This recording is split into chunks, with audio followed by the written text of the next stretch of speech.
Assalamualaikum warahmatullahi wabarakatuh. Nama saya Ferry Ferdiansa dengan NIM 8040180408. Kali ini saya akan menjelaskan dari retail. Retail adalah cara-cara melakukan retail terbagi menjadi 6 jenis, yaitu yang pertama adalah retail adalah cara-cara melakukan terobosan bisnis dengan cara penggunaan perencanaan, tata kelola, dan pengalokasian kualitas layanan TI. Yang kedua, melaraskan TI dengan kebutuhan bisnis jasa. Yang ketiga yaitu satu set praktik terbaik, bukan metodologi. Yang keempat, retail memberikan pelayanan yang optimal dengan biaya minimum. Yang kelima adalah IT infrastruktur. Library memberikan sebuah perangkat terpadu dari praktek-praktek terbaik untuk melayani manajemen IT. Sejarah ITIL yaitu yang pertama, sejarah ITIL dimulai pada tahun 1980, di mana era IT di dunia mulai berkembang. Dan yang kedua berawal dari PM Inggris Margaret Thatcher yang menghabiskan lebih dari 8 miliar pound sterling untuk menyelesaikan masalah-masalah kualitas IT dalam pemerintahan.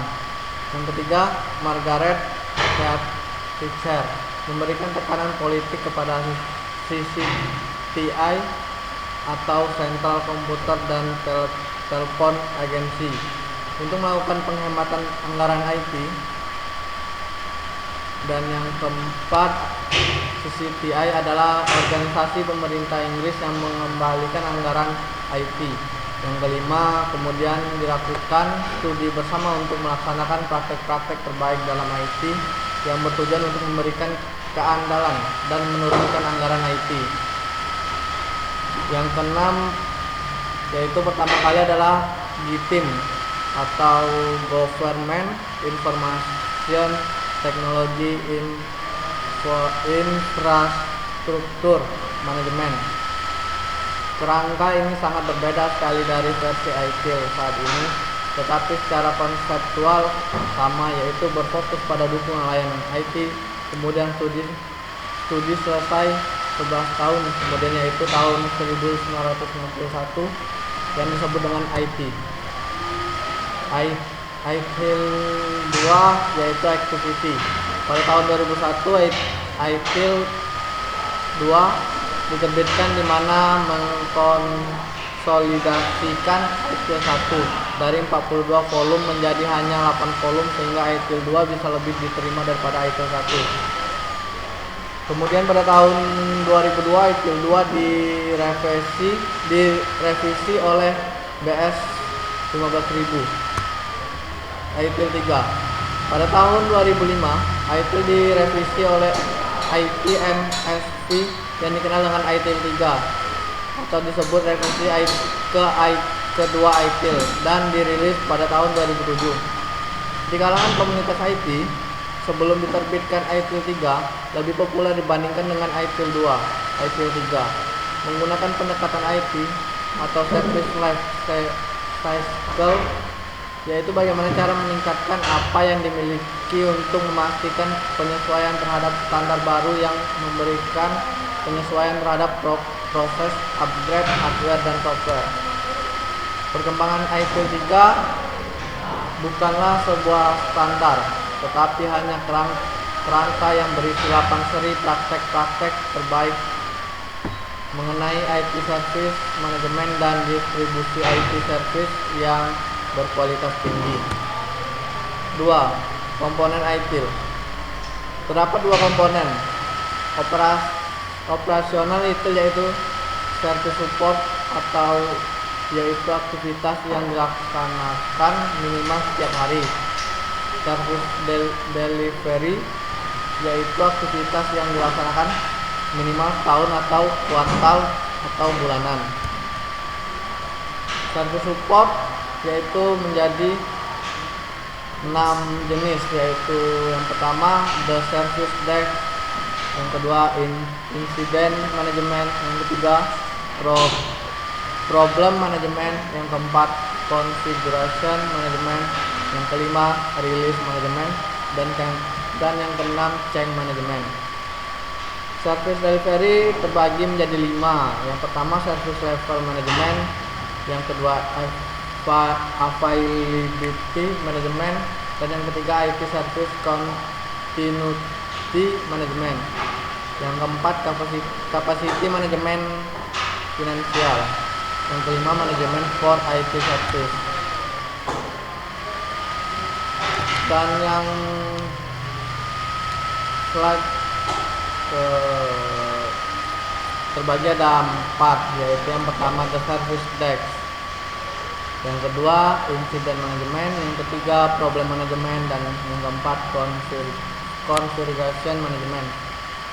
Yaitu yang pertama the service desk untuk melaksanakan single point of contact antara user dan IT service management dan memeriksa status hubungan semua customer, menangani insiden dan pemerintahan, serta memberikan arahan untuk kegiatan lain seperti change, problem, configuration, release, service level, dan IT service continuity management. Yang kedua insiden management untuk kembali ke operasi normal secepat dan sebisa mungkin dengan gangguan seminimal mungkin, yang memastikan bahwa tingkat pencapaian terbaik dari availability dan service telah terpelihara. Incident definition semua peristiwa yang tidak sesuai standar operasi yang disebabkan atau mungkin disebabkan gangguan atau pengurangan kualitas service. Yang ketiga problem management untuk meminimalkan pengaruh yang merugikan dalam bisnis yang diakibatkan insiden dan masalah yang disebabkan oleh error dalam infrastruktur. Yang keempat configuration management menyediakan pengendalian infrastruktur melalui monitoring dan pemeliharaan informasi atau memberikan informasi mengenai infrastruktur IT kepada semua pemroses dan IT management.